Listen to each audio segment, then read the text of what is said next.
Buenas noches, estimados estudiantes. Sean todos bienvenidos a esta clase virtual de hoy, lunes 13 de julio del 2020.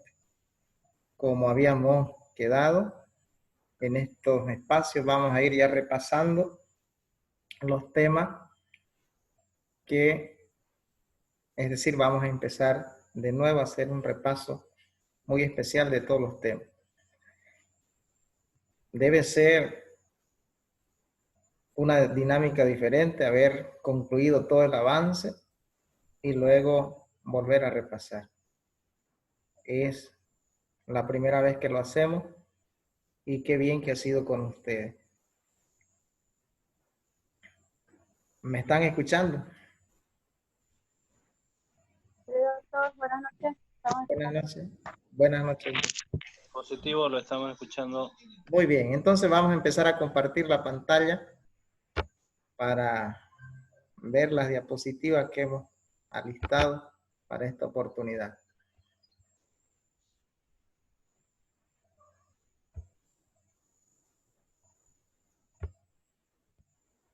Muy bien, acá nos vamos a acomodar, ahora sí. Entonces vamos a empezar repasando el tema número 1, introducción al estudio de contrato.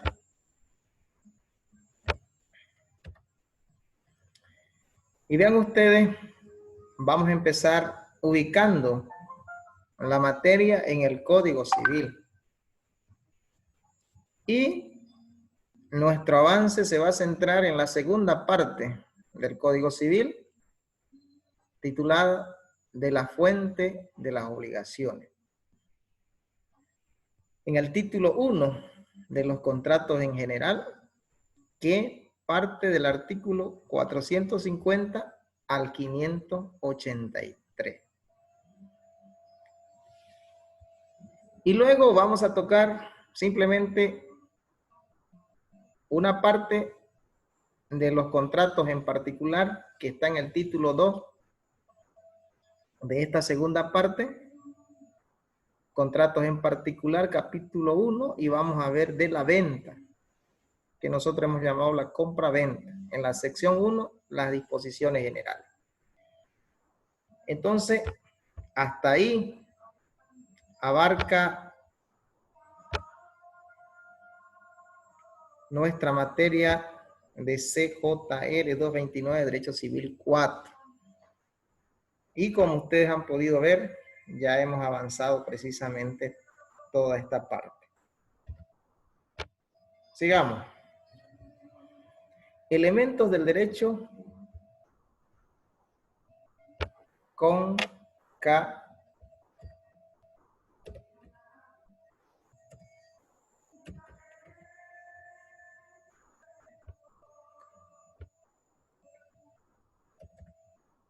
concatenados al concepto del contrato. Es decir, vamos a ver qué elementos se toman en cuenta para estudiar los contratos. Y estos aspectos son relevantes porque de alguna manera constituyen el fundamento del estudio de los contratos. Es decir, bajo qué base, bajo qué principio se rigen la formación de los contratos y obviamente la ejecución de los contratos y todo lo que implica esta materia, entonces desde su raíz. Y un aspecto importante obviamente es el derecho, el conjunto de normas, ¿no es cierto?, que tiene una sociedad, que son de carácter obligatorio y que rige una determinada sociedad. Entonces, el derecho prácticamente en el contrato se va a concretizar a través de estas otras normas que vamos a ver. Los valores, que son un conjunto de situaciones inherentes a la formación de la persona, es decir, aquello que constituye la personalidad, aquello que al actuar, al ponerse en acción en el interior de una persona, hace que ella tenga una personalidad diferente, ¿no es cierto? Y ¿cómo conocemos si una persona se ha educado en valores? Precisamente en la interrelación con los demás. Solito no nos podemos conocer. Necesariamente los valores afloran en la interrelación con los demás, porque precisamente en esa interrelación hay una concentración de intereses diferentes, de visiones diferentes, donde cada persona va a tener que asumir y respetar a los demás. Entonces, los valores siempre se construyen en la familia. El respeto, la puntualidad, el honor, el decir siempre la verdad, el ser probo. Esos valores se empiezan a construir desde la familia. Y en esta visión no hay ninguna familia que no aspire a educar a los miembros de su familia en valores. Es imposible pensar que una familia va a dejar de lado inculcar estos valores, porque son estos valores precisamente lo que hacen que una persona tenga cierta aceptación en la sociedad, cierto prestigio y que vaya determinando la calidad de persona. Eso es importante. Entonces, los valores los construimos en la familia, los reforzamos en la escuela y lo desarrollamos o lo manifestamos en nuestra interacción con los demás. Y una de las circunstancias más importantes en la que nosotros podemos demostrar los valores es cuando estamos enojados y cuando estamos tristes, cuando estamos en dificultades y cuando realmente estamos enojados. Estos dos extremos hacen que en nosotros tengamos una actitud diferente. Y por eso nos sorprendemos muchas veces y decimos, no le conocí esa parte o no sabía que era así. Precisamente estos dos extremos o cualquier necesidad donde nosotros nos encontremos en cierto aprieto. En la casa suele faltar el dinero, la economía. Y precisamente en esos momentos afloran ciertas características que van a ir minimizadas o por lo menos orientadas por estos valores. Es importante. Entonces, para el contrato también, en el estudio de los contratos es importante que las personas tengan una formación íntegra para que al momento de pactar, al momento de cumplir con las obligaciones, precisamente la otra parte tenga la certeza de que esta, es decir, la otra parte va a cumplir con sus compromisos. De ahí la importancia de estos valores. Siempre han sido así, siempre lo serán y por lo tanto hay que inculcar. La justicia, el valor máximo del derecho, recuerden que es la justicia. Con el derecho nosotros intentamos que las personas, que la sociedad encuentre justicia. Sabemos que la justicia es un valor muy alto, tal vez inalcanzable para el género humano, porque en nosotros tenemos mucha imperfección. No obstante, al margen de ello, siempre nos esforzamos para alcanzar este concepto de justicia y que tradicionalmente se ha conceptualizado como dar a cada uno lo que en derecho le corresponde. ahora poder ir más allá de este concepto tradicional, va a suceder que si no está en una norma, si los derechos no se han puesto en una normativa, no se han legislado,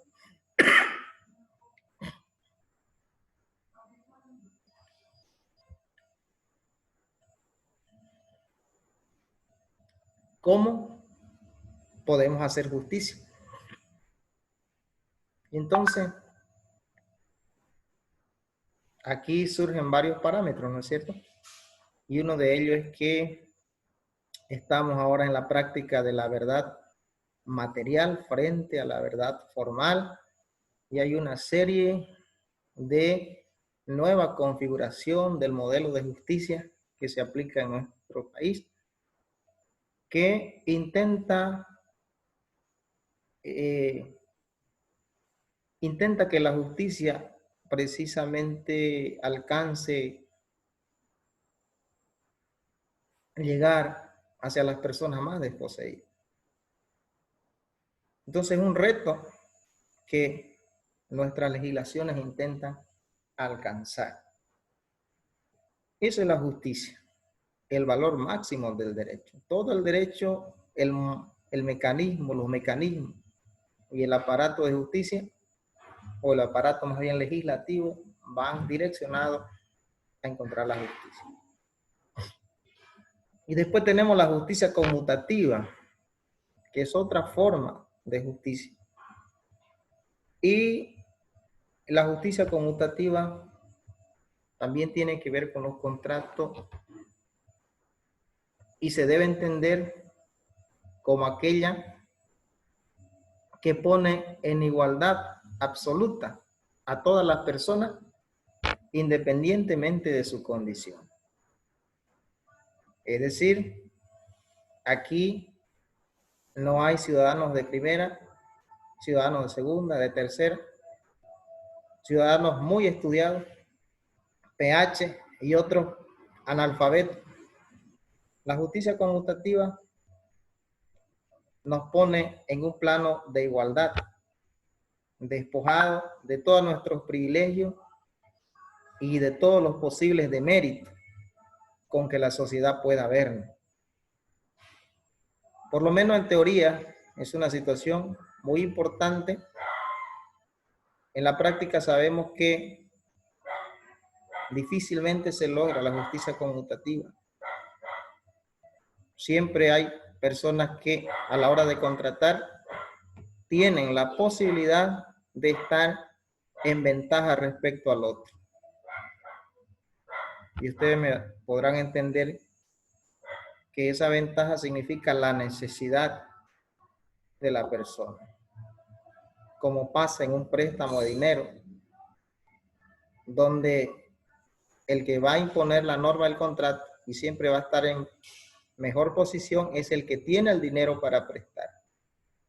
Eso va a implicar que le va a imponer los intereses que a él les convenga. Pero por lo menos en teoría vamos a entender que esta justicia conmutativa hace que ninguna de las partes tenga ventaja sobre otra. Y como ya hemos avanzado nosotros los temas, van a darse cuenta que esto es lo que hace de fundamento para la resolución de contratos.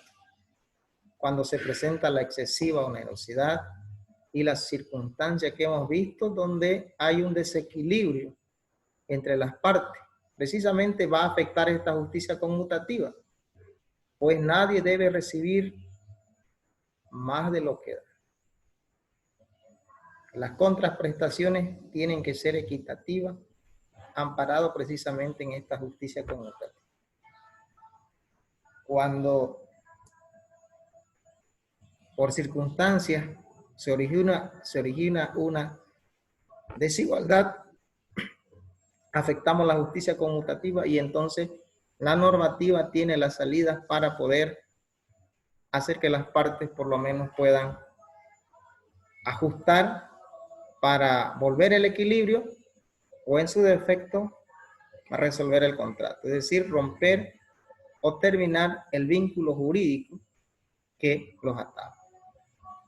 Y la norma jurídica es otro aspecto también ligado con el contrato que tiene que ver con la producción de leyes por el organismo correspondiente. En este caso, la Asamblea Legislativa, y en cada uno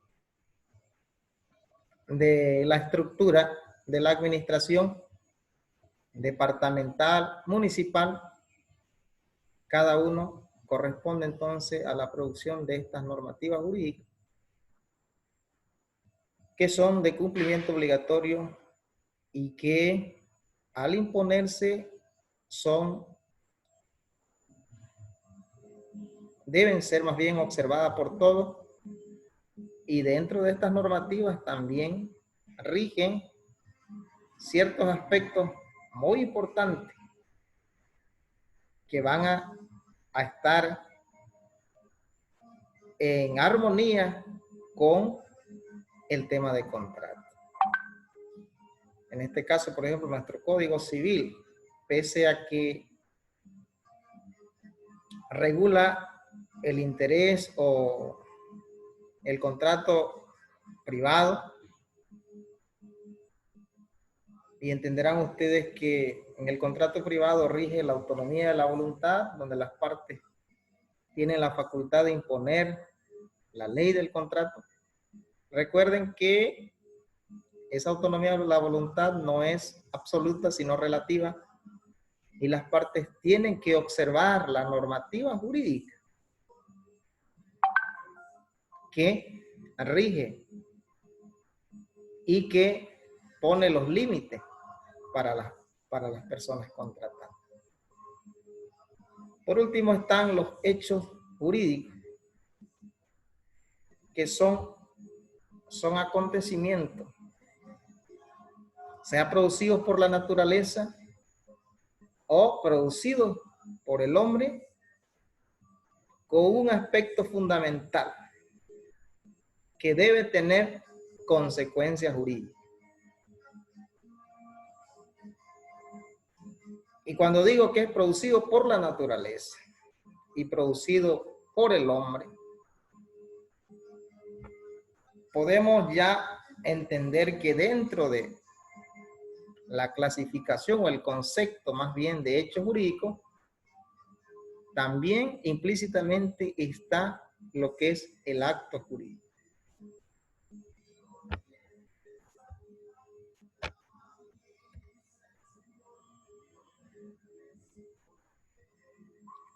Así que vamos a seguir analizando el tema de los hechos jurídicos.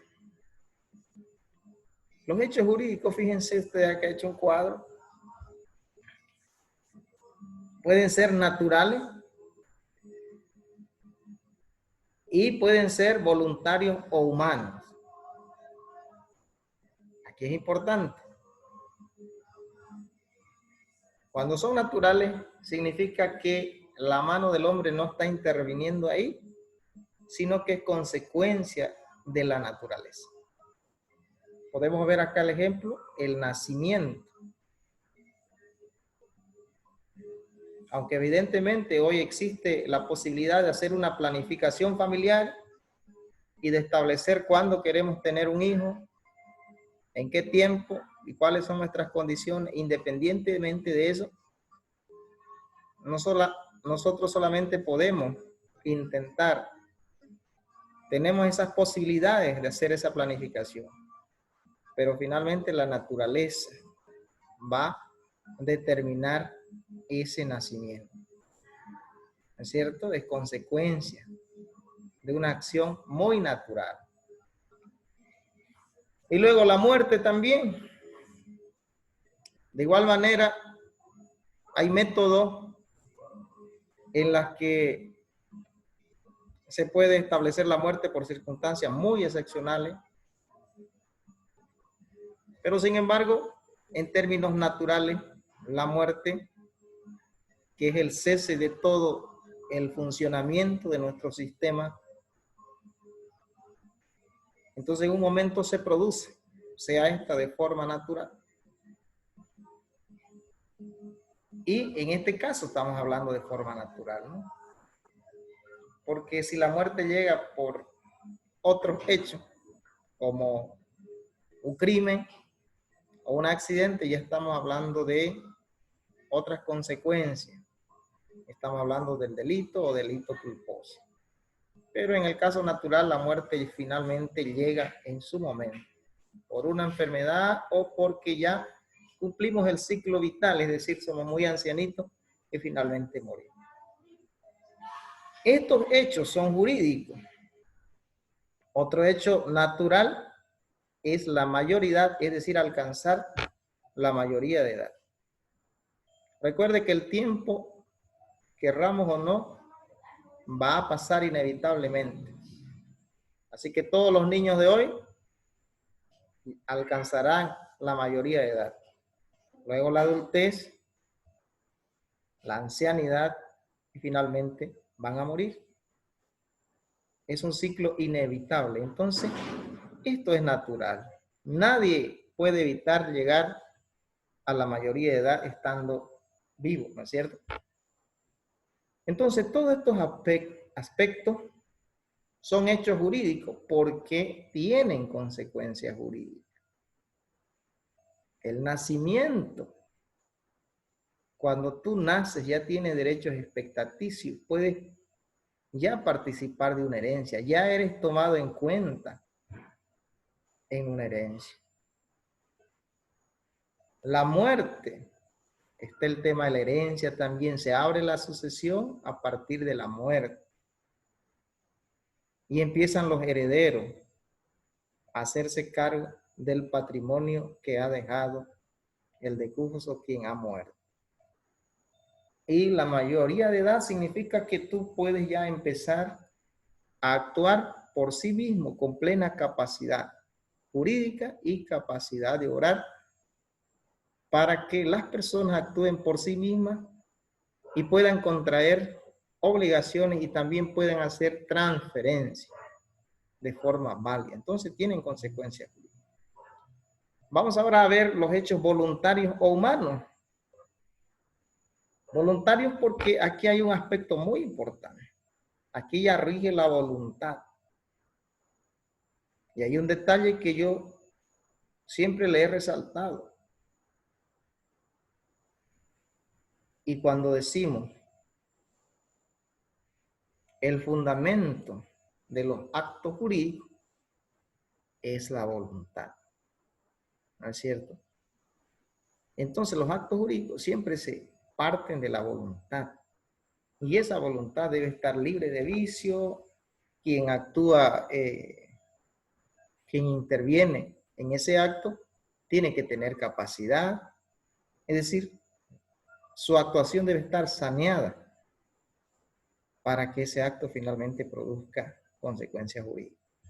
Entonces, por eso es que cuando hablamos de voluntario, nos debe llamar la atención y entonces ya empezamos a relacionar. Ahora, dentro de estos hechos jurídicos, voluntarios o humanos, tenemos una subclasificación. Hay lícitos y también hay ilícitos, más bien que lo vamos a ver en este otro cuadro. Clasificación de los hechos jurídicos. Acá tengo hechos voluntarios ilícitos y en la parte derecha tengo hechos voluntarios lícitos. Y cada uno tiene una subclasificación. Fíjense, en esta parte están los que son sin intencionalidad. Y acá los que son con intencionalidad. ¿Cuáles son los que son, cuáles más bien corresponden a esta categoría de sin intencionalidad? Recuerden esto, los cuasi delitos. Cuando hablamos sin intencionalidad, significa que el sujeto no ha predispuesto su voluntad para hacerlo, para ejecutarlo, sino que ha sido por circunstancia no planificada y no querida. Entonces estamos hablando acá de los cuasi delitos que modernamente se le llama los hechos ilícitos culposos. Aquellos donde el sujeto finalmente comete un daño, causa un daño. Y el ejemplo típico es el accidente de tránsito, que la persona nunca quiere cometer un accidente de tránsito, salvo que se verifique que está en estado de ebriedad.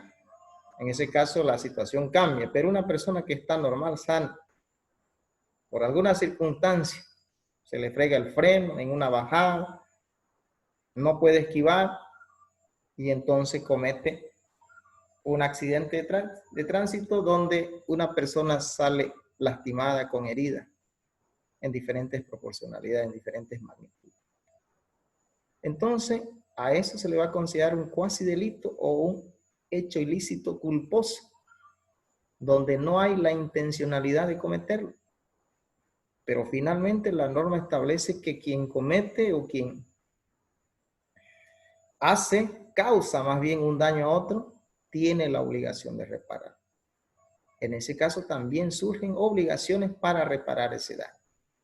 Esos son los hechos voluntarios ilícitos, sin intencionalidad. Lo contrario de aquello es cuando hay la intencionalidad de hacerlo.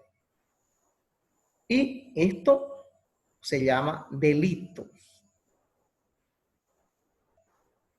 Y que modernamente se le llama como hechos ilícitos dolosos.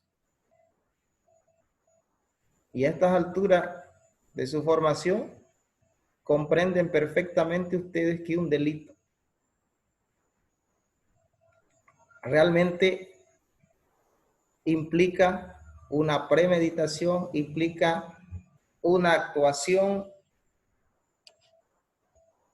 voluntaria o con toda la intención de cometer la persona.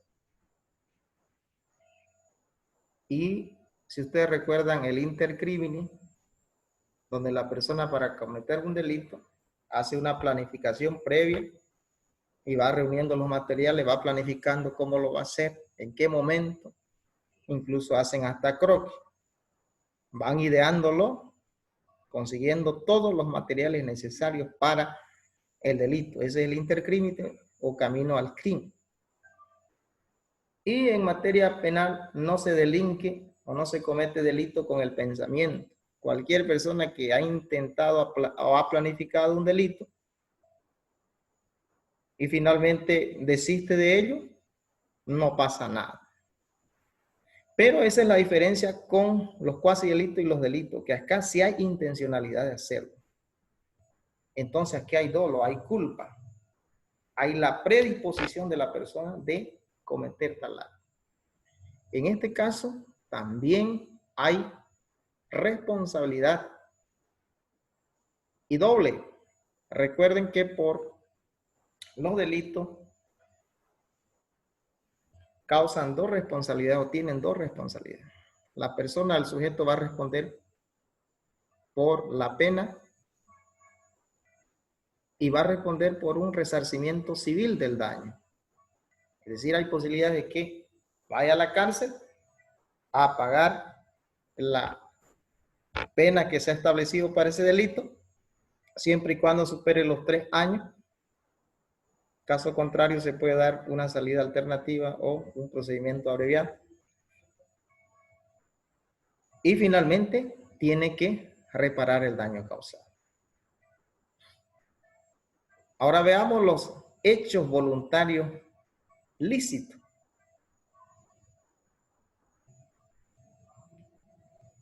También los hechos voluntarios lícitos se subclasifican en dos categorías: sin intencionalidad y con intencionalidad. Y fíjense, acá también hay dos aspectos: los cuasi contratos y los contratos propiamente dichos. Y cuando volvamos a conectarnos, que ahora por cuestión de tiempo vamos a terminar este primer enlace, cuando volvamos a conectarnos, vamos a hablar de los aspectos que faltan acá con relación a los cuasi contratos y a los contratos propiamente dichos. Entonces voy a finalizar la reunión para todos.